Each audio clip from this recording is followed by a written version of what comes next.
Hace ya bastante tiempo atrás, escuché a un hombre que empezaba a frecuentar nuestra iglesia decir que nosotros no debíamos en nuestras oraciones pedir perdón a Dios porque ya Dios nos había perdonado cuando creímos. Esa grave y torcida declaración teológica, contraria a la clara enseñanza que la palabra de Dios nos da, nos enseña sobre el arrepentimiento, no era solo la desviada opinión particular de ese hombre hundido en sus tinieblas. Es una de las terribles enseñanzas que promulgaron los antinomianistas del siglo XVII. En la exposición de nuestra Confesión de Fe Bautista de Londres de 1689, nos encontramos en el capítulo que trata del arrepentimiento para vida y salvación eterna. Y en el párrafo que nos corresponde exponer en la noche de hoy, el párrafo 2, donde trataremos la necesidad y la provisión del arrepentimiento para los creyentes, precisamente se contradice la falsa enseñanza que el antinomianismo promulgaba sobre este tema y que, como experiencialmente ya lo vimos y se los comparto, incluso hasta el día de hoy trata de mantenerse en las mentes de algunos, desligándose de la palabra del Señor.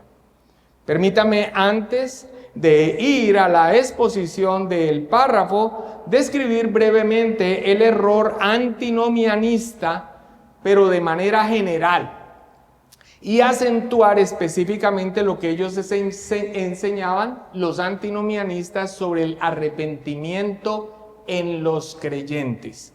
El antinomianismo al que aquí me voy a referir fue un movimiento teológico que surgió principalmente, al que me estoy refiriendo, en Inglaterra durante el periodo puritano, el cual llevó las doctrinas de la gracia y la justificación por la fe a extremos peligrosos, dañinos, negando la necesidad de que los creyentes se sometieran a la ley moral de Dios como regla de vida.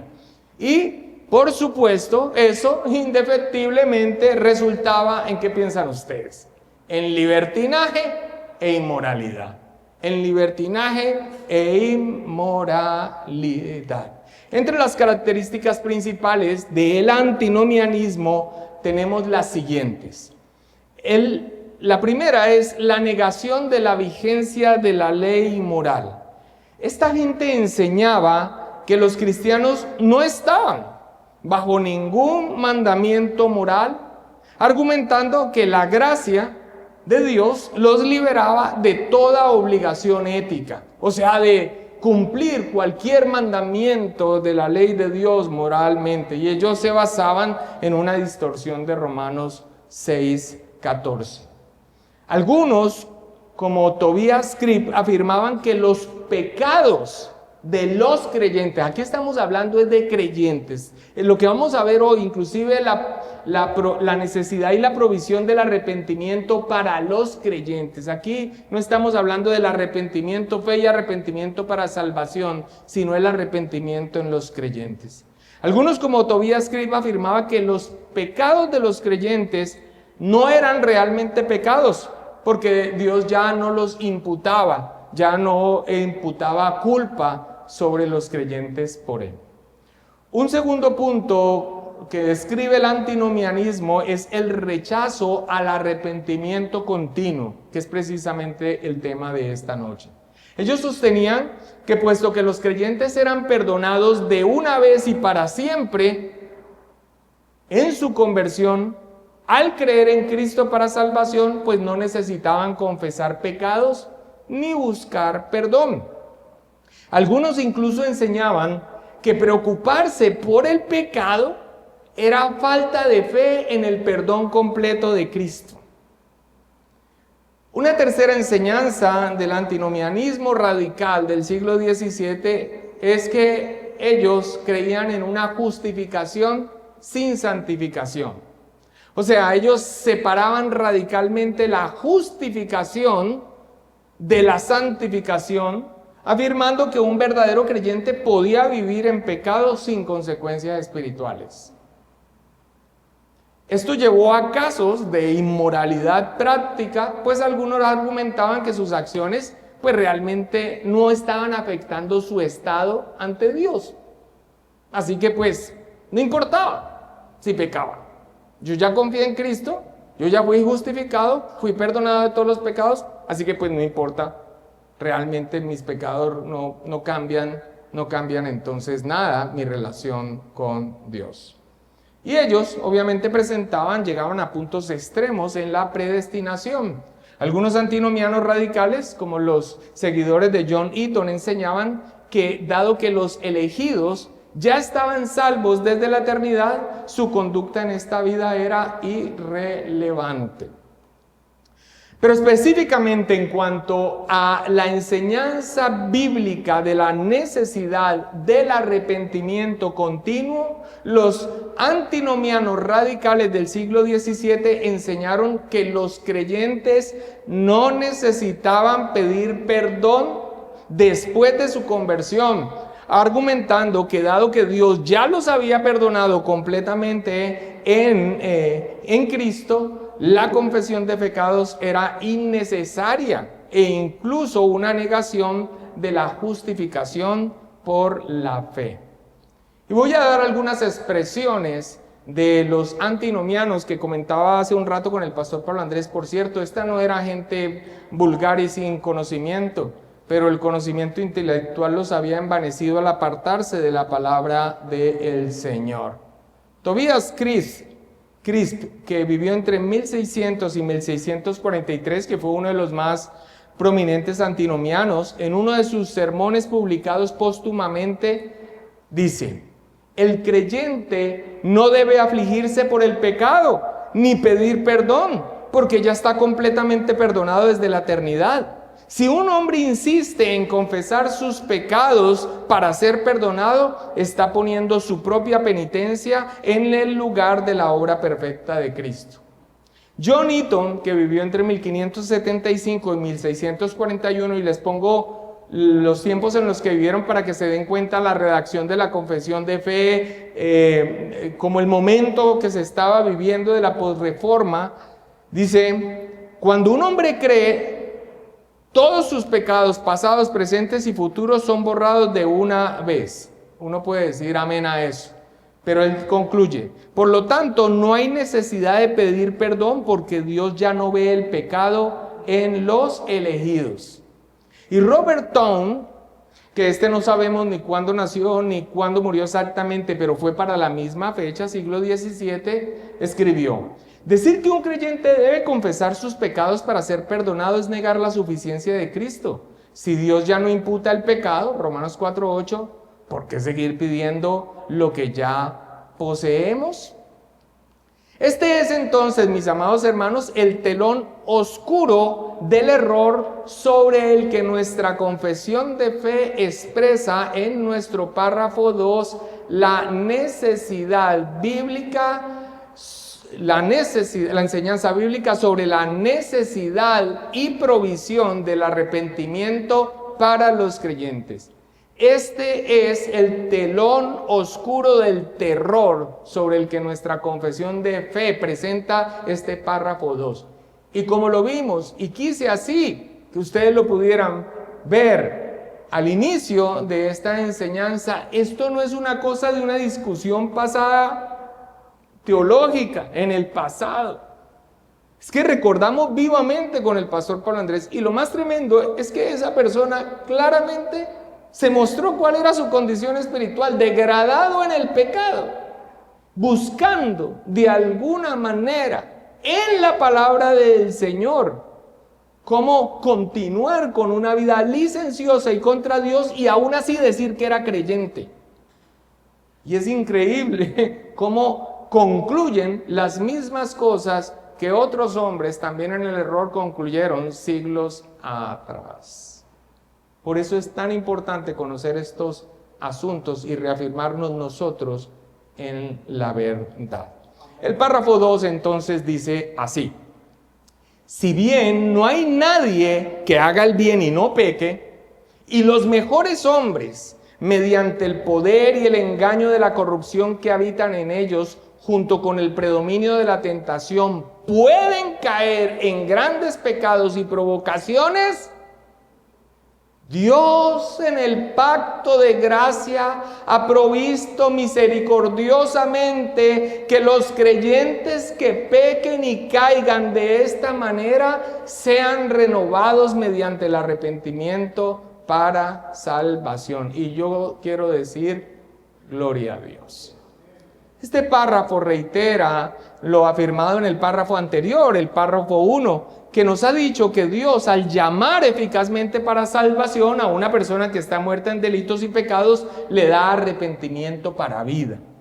Y lo reitera nuestro párrafo al afirmar que ese arrepentimiento no es solo provisto en la gracia de Dios de la mano de la fe en nuestra conversión, sino que es provisto para la vida del creyente, debido a que aún hay en nosotros un remanente de pecado.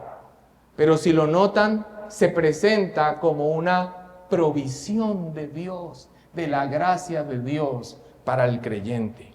Como vimos en su momento, la fe salvífica, la plena confianza en Cristo que deposita la vida entera en Él, en su existencia en la persona y en la obra de Cristo, es el único medio para recibir la gracia de Dios para salvación. El Evangelio nos enseña que la salvación es solo por la gracia de Dios y solo por la fe en Jesucristo. Pero como expresó Spurgeon, la fe que salva nunca viene sola, siempre trae consigo el arrepentimiento como su inseparable compañero. Esto es un recordatorio de lo que vimos en el párrafo 1. Pero ojo con esto. La fe y el arrepentimiento son dones de la gracia divina que siempre van juntos, son los componentes inseparables de nuestra conversión, pero así como la fe no es solo un don de Dios para el momento de nuestra salvación, sino que continúa a lo largo de nuestra vida y por los medios de gracia nuestra fe aumenta y se fortalece, como lo vimos en el párrafo 1, capítulo 14 de la fe salvadora, pues así también el arrepentimiento se ejerce a lo largo de nuestra vida como creyentes.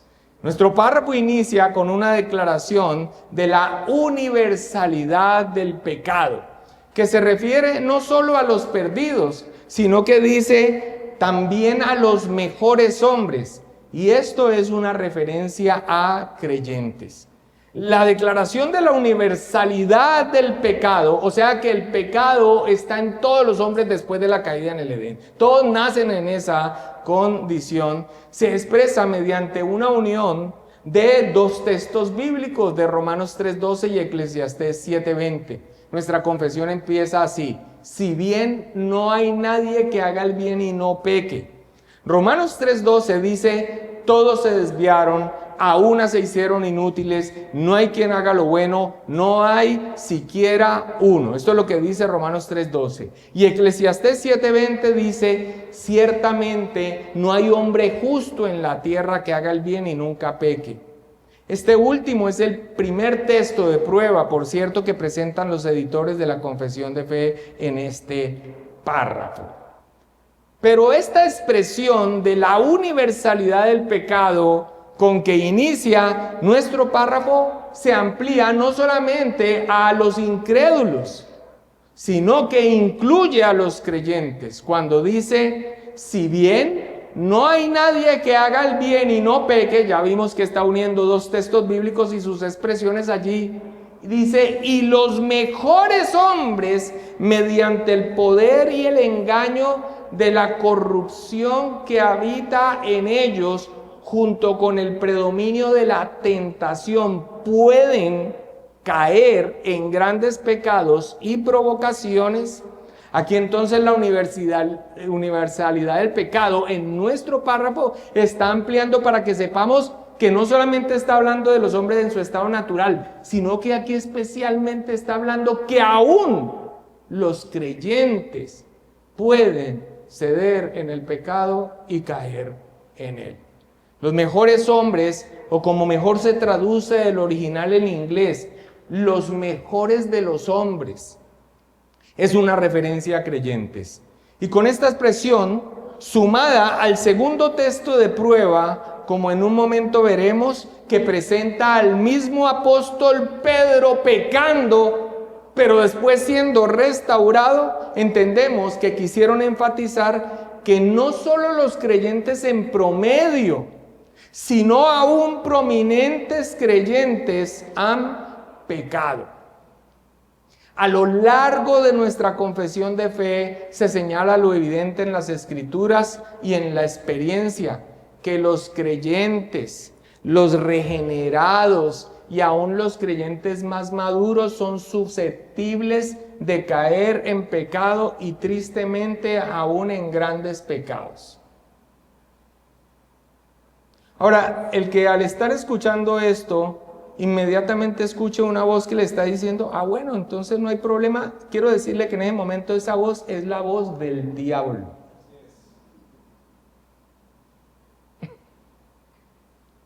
Esta es una realidad, y es una realidad muy triste y muy dolorosa y deshonra al Señor. Pero es una realidad. Pero el párrafo nos habla de la provisión de Dios, de algo que tenemos que tener allí todo el tiempo. Y ya vamos a llegar allí. Solo traigo una de las múltiples menciones de la confesión sobre esto, que aún los creyentes más prominentes son susceptibles de pecar. El capítulo 9 del párrafo 4, que trata del libre albedrío, donde se nos da una definición en la que se encuentra el creyente, en este caso, el párrafo 4, el creyente en el estado de gracia en cuanto al pecado, nos dice lo siguiente. Cuando Dios convierte a un pecador y lo traslada al estado de gracia, lo libra de su servidumbre natural bajo el pecado y por su sola gracia lo capacita para querer y obrar libremente lo que es espiritualmente bueno. En otras palabras, Dios, cuando nos saca del estado en el que nos encontrábamos, nos libera de la esclavitud del pecado. Nosotros ya no somos esclavos del pecado. Ese poder del pecado dominante no está en nosotros. Sin embargo, por razón de la corrupción que todavía le queda, no quiere ni perfecta ni únicamente lo que es bueno, sino que también quiere lo que es malo. Esa es la realidad. Y el que no la tiene presente, tropieza en ello.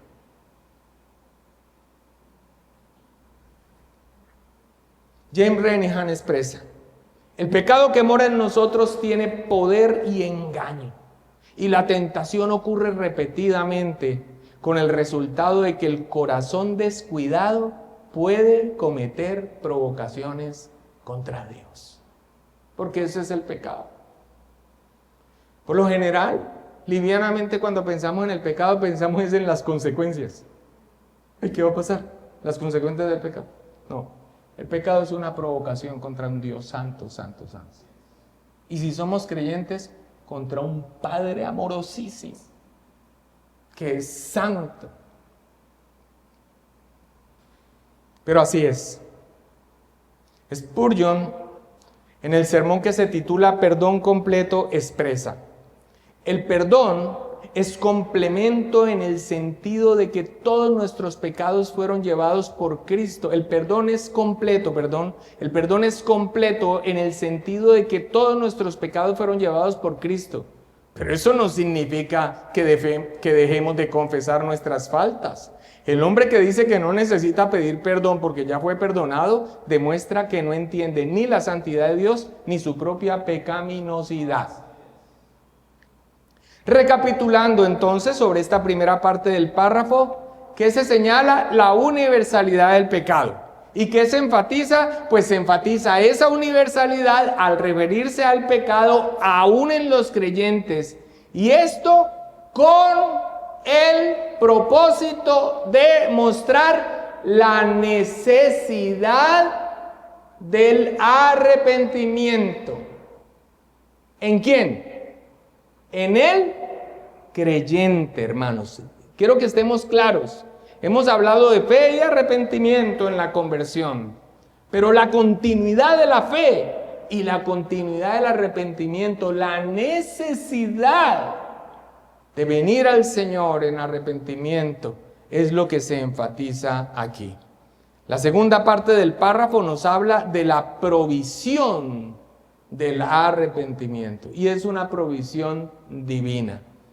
Por eso el párrafo ahí en esta parte inicia, su segunda parte dice, ¿qué dice? ¿Cómo inicia? Dios en el pacto de gracia ha provisto misericordiosamente que los creyentes que pequen y caigan de esta manera sean renovados mediante el arrepentimiento para salvación.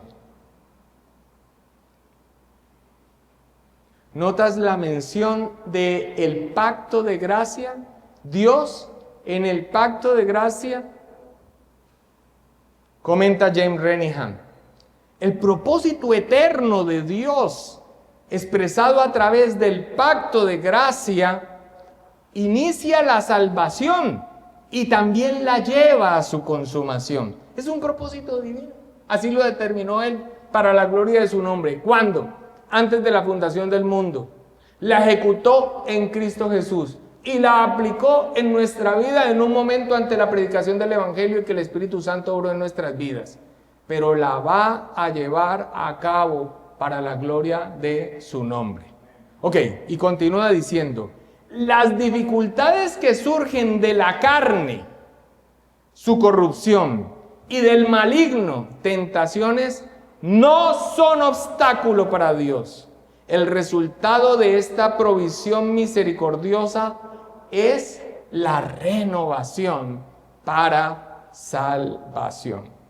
Permítanme expresarlo, hermanos. Un verdadero creyente tiene por la gracia divina la provisión de que ante su pecado se arrepentirá.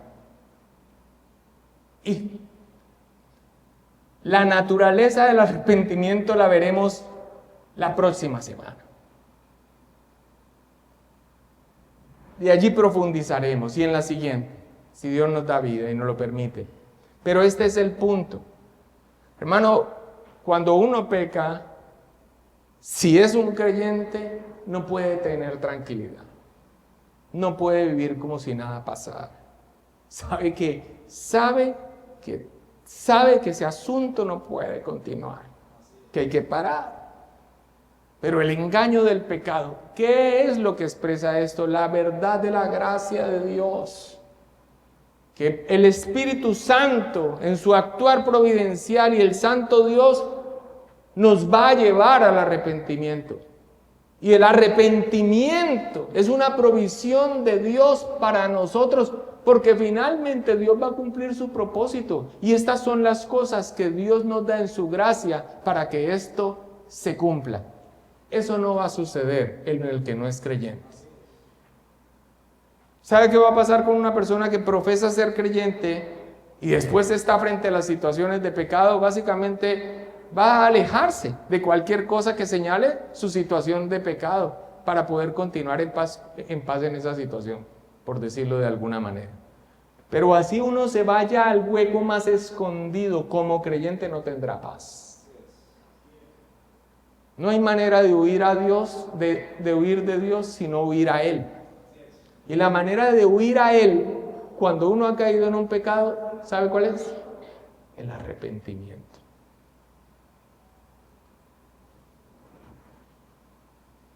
El texto de prueba que los editores de la confesión presentan para esta sección del párrafo, como lo mencionamos hace un momento, no solo acentúa la universalidad del pecado, donde un creyente apasionado y dispuesto como Pedro, quien cobardemente negó al Señor, no solamente se acentúa allí la universalidad del pecado, sino que en este texto de prueba se muestra la provisión divina del arrepentimiento dado por Dios para el cumplimiento del propósito divino de salvación.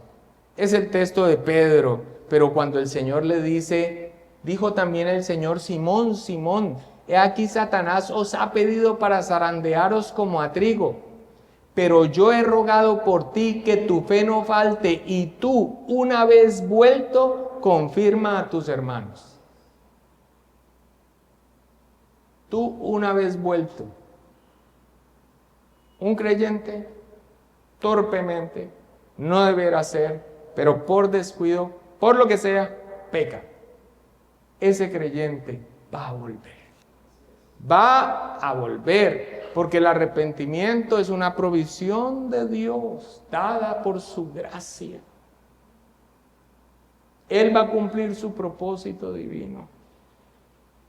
Él va a cumplir su propósito divino y ha suministrado todo lo que nosotros necesitamos para que así sea. Pero me encanta, como dice la Nueva Traducción Viviente, pero yo he rogado, dice el Señor Jesús, en oración por ti. Y si quieres puedes decir Simón, y si no, ponle tu nombre, para que tu fe no falle. De modo que cuando te arrepientas y vuelvas, porque si eres un hijo de Dios, te arrepientes y vuelves, a mí fortalezcas a tus hermanos.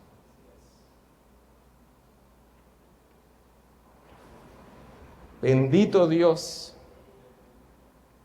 Esta es la gracia, pero bien entendida. Ahora, Jeremy Walker sobre esta provisión divina nos da una advertencia que es pertinente. Por favor, escúchala. Esto no se nos dice para que podamos relajarnos ante la perspectiva de caer en pecado. Más bien, hay un estímulo para el santo penitente que se aflige por el pecado.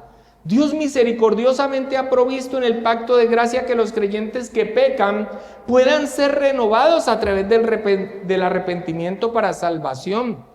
El nuevo pacto en Cristo es un pacto eterno en el cual el Todopoderoso pone su temor en los corazones de su pueblo para que no se aparten de él.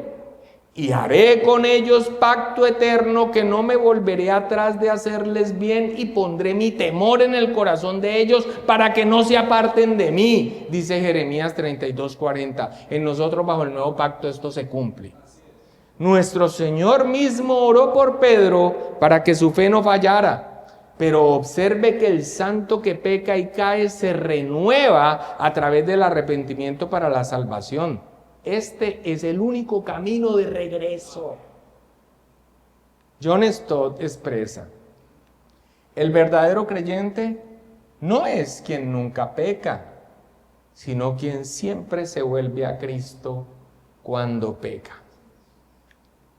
Y quiero compartir un poco más de la reflexión pastoral de Jeremy Walker para nuestra edificación, pero ya sin el registro en pantalla. Quisiera, por favor, que la escucháramos con especial atención. Dice: si bien hay aliento para el creyente que verdaderamente se arrepiente del pecado, hay una terrible advertencia para aquellos que simplemente se vuelven torpes para pecar o que pecan y resisten todos los medios que Dios ha provisto para su restauración. Esto no es preservación de los santos independientemente de su actividad. Es conservación por medio de la perseverancia. Un hombre que continúa en pecado sin arrepentirse pone en duda su profesión. No importa lo que haya sido en el pecado, en el pasado. No importa lo que haya sido en el pasado. La marca de un verdadero santo en tales circunstancias es un arrepentimiento renovado y continuo por el pecado unido a la fe en Cristo. Entonces y solo entonces puede haber alguna confianza en el favor de Dios. Alguien que continúa en pecado sin tal arrepentimiento pone en duda la autenticidad de su profesión de fe. Ahora,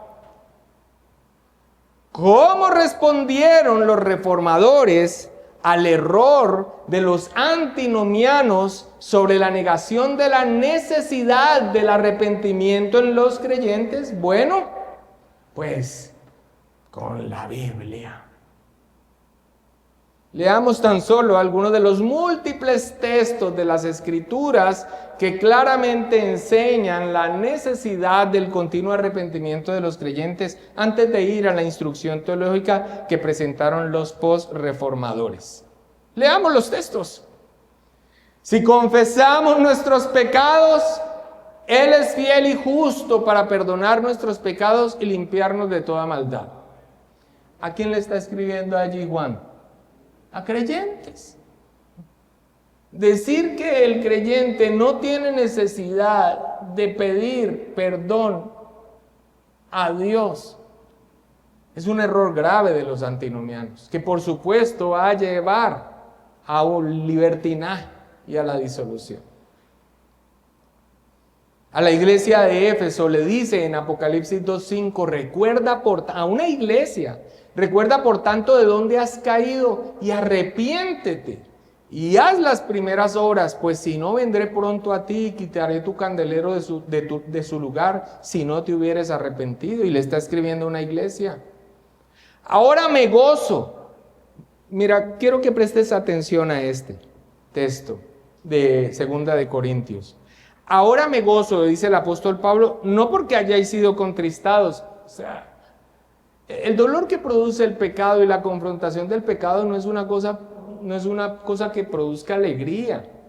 Al apóstol Pablo no le producía alegría, pero mira lo que dice.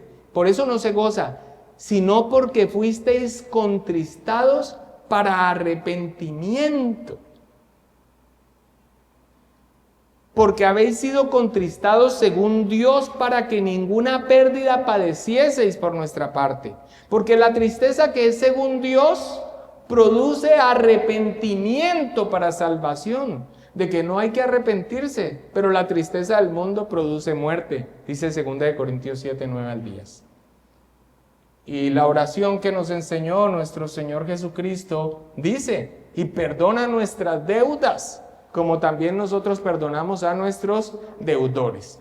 Así que decir que no hay que pedir perdón, que no hay necesidad de pedir perdón, o que el creyente no tiene que estar manifestando arrepentimiento delante de Dios porque cuando creyó en el Señor Jesucristo ya fue perdonado, entonces eso es desconfiar de la gracia de Dios, es un error gravísimo. Es una excusa para continuar en una condición finalmente que va a ser cada vez más degradada. David Dixon, en su comentario a la Confesión de Fe de Westminster, La victoria de la verdad sobre el error, recopila en la respuesta a la pregunta 5 sobre el capítulo del arrepentimiento de la Confesión de Fe de Westminster, que es distinto a nosotros la redacción, pero da gran testimonio escritural porque se detecta que aunque nuestra confesión es tomada de los hermanos congregacionalistas de la Confesión de Fe de Saboya, pues nuestros hermanos en Westminster entendían el problema que había con los antinomianos. Así que voy a leer rápidamente las respuestas, la pregunta y las respuestas, y el testimonio escritural es muy grande y por cuestión de tiempo nos es imposible leerlo uno a uno. Pero permítame entonces presentar las respuestas con las referencias a lectura rápida. Dice David Dixon, ¿está todo hombre obligado a confesar privadamente sus pecados a Dios orando por el perdón de los mismos? ¿Qué responderíamos? Sí. Pues bien, no se equivocan los antinomianos, libertinos y anabautistas que sostienen que aquellos que una vez son justificados ya no están obligados a confesar sus pecados, a entristecerse por ellos o a arrepentirse de ellos. ¿Sí ve cómo señala directamente el error que hemos estado describiendo al principio? ¿Están equivocados o no están equivocados? Sí, están equivocados. ¿Por qué razones se refutan? Porque todo aquel que invoca a Dios Padre en sus oraciones debe buscar diariamente la remisión de los pecados. Porque Dios recomienda la confesión grave de los pecados y el dolor por ellos en la justificación y se deleita en ellos. Y los textos que los busqué uno a uno, soportan cada una de las expresiones. Porque se promete el perdón de aquellos pecados que las personas justificadas confesarán. Porque son declarados bienaventurados los que lloran. Porque el Espíritu en los que mora obra en ellos, siendo pesados con el peso de sus pecados, un continuo gemido y dolor por los mismos. Así es. ¿Sabes qué dijo David? David, mientras callé, se secaron mis huesos. Una persona cuando no está caminando bien se le nota. Físicamente incluso. Es un creyente, ¿no? Es un peso. Es la mano del Padre que lo ama, de nuestro Padre Celestial, pesada sobre él.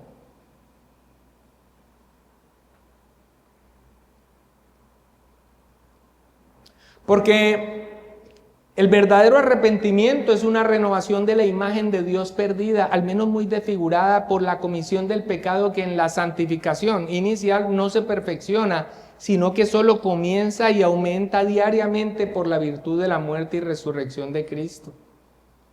Y también por el ejemplo de personas justificadas como David, Josías, Pedro y otros, quienes después de la justificación confesaron sus pecados, se lamentaron por ellos y pidieron perdón. Ese es el camino, mis amados hermanos. Así que, ¿cómo respondieron los posreformadores? Con la Biblia y los textos bíblicos que nos hablan de la necesidad del arrepentimiento para los creyentes es nutrido.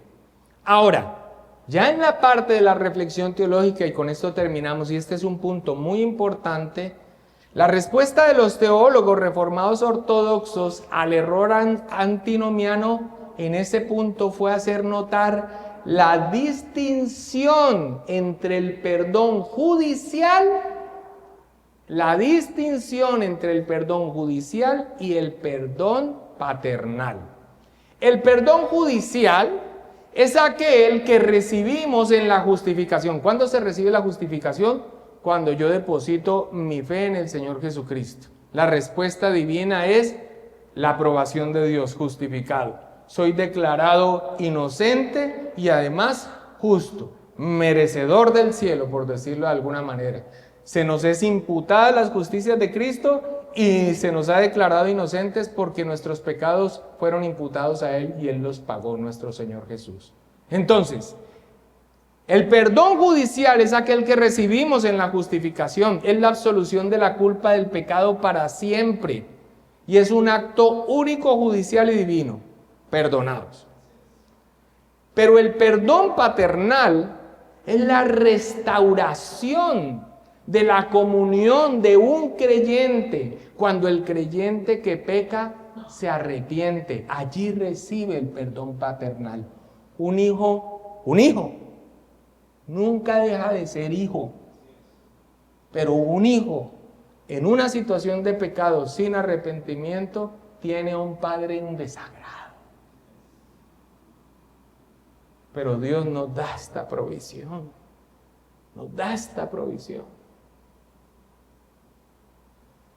No dejamos de ser hijos, perdón judicial, pero cuando vamos al Señor en arrepentimiento, como lo expresaremos Dios mediante, ¿qué es exactamente el arrepentimiento? Pues entonces hay una restauración de la relación. Yo creo que todos podemos comprender eso. Mi papá sigue siendo mi papá, pero mi papá enojado es muy distinto a mi papá amoroso. Mi papá enojado a causa mía es muy distinto a mi papá amoroso cuando yo he aceptado mi falta y mi culpa y mi responsabilidad. Muy bien, ahora quiero que veamos la expresión de Calvino y de Owen sobre el perdón judicial y el perdón paternal para que lo entendamos un poco más. Calvino, sobre este perdón judicial que se recibe en la justificación, escribió: en la justificación, Dios nos absuelve de la culpa del pecado, de una vez y para siempre. Ninguna condenación hay para los que están en Cristo Jesús. Imputándonos la justicia de Cristo, este acto es irrevocable. pues Él no vuelve a contar los pecados contra los suyos, en este sentido. Ahora, sobre el perdón paternal, escribe: aunque los pecados de los elegidos ya no los condenan, el Padre Celestial a veces oculta su rostro para que sientan el peso de su pecado y busquen el perdón con humildad. Esto no anula su justificación, sino que los disciplina como hijos. Maravilloso. La de John Owen, sobre el perdón judicial. El perdón que recibimos en la justificación es completo y eterno. Ninguna acusación puede levantarse contra el creyente, pues Cristo ha satisfecho la deuda por todos sus pecados. Amén. Pero sobre el perdón paternal, cuando un hijo de Dios peca, no pierde su justificación, pero sí interrumpe su comunión con el Padre. Por eso debe confesar y abandonar el pecado, no para ser justificado de nuevo, sino para ser restaurado en gozo. Miren, hermanos, tengo que decirlo, de las cosas más dolorosas en el caminar cristiano es ser torpe en el pecado y vivir un tiempo en él. Y de las cosas más dolorosas y vergonzosas es cuando el Señor expone el pecado. Pero les digo una cosa, en medio de ese dolor y esa vergüenza, también hay algo internamente que uno dice: bendito Dios que pasó esto. Porque lo que sucede después es glorioso. No sé, yo creo que lo hemos experimentado. Y es recibir ese bálsamo. O sea, saber que esta es una situación que no más. Ese es nuestro Padre amoroso y misericordioso.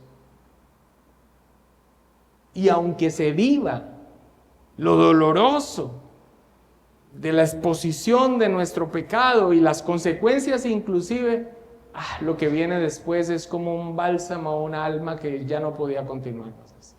Bendito sea el santo Dios. Thomas Boston expresó: Dios no demanda que el creyente sea justificado cada día, pero sí que confiese sus pecados. ¿Por qué? Porque aunque la culpa fue removida, la mancha del pecado afecta nuestra relación con Él. Porque, hermanos, si algo en esta noche nos debe quedar claro es que la relación con nuestro Padre va a ser, si realmente somos hijos, no se va a romper, en el sentido de ser hijos. Pero pensar que la comunión con Él va a seguir intacta cuando nosotros no procedemos al arrepentimiento, es un engaño. Esa no es una realidad. Dios nos da esa provisión del arrepentimiento. De hecho, es un don de la gracia de Dios, así como la fe. Y nosotros nos la da y nosotros caminamos en ella. Es asimismo el Espíritu Santo quien la da y nosotros caminamos en ella. R.C. Sproul expresó: el perdón judicial de Dios es la justificación. En la justificación es completo, pero eso no elimina la necesidad de un perdón paternal cuando como hijos ofendemos a nuestro Padre. Negar esto es confundir la justificación con la santificación. Si se lo notan los términos, perdón judicial y perdón paternal. Esa es la reflexión, la parte teológica que nos es importante en esta noche. Y hermanos, para terminar, quisiera traer la breve expresión de Calvino, hablando sobre los genuinos creyentes, quienes habiendo sido perdonados plenamente van al Padre continuamente en arrepentimiento. Escribió Calvino: Dios nos justifica una vez por la fe, pero nos perdona 1000 veces por su misericordia.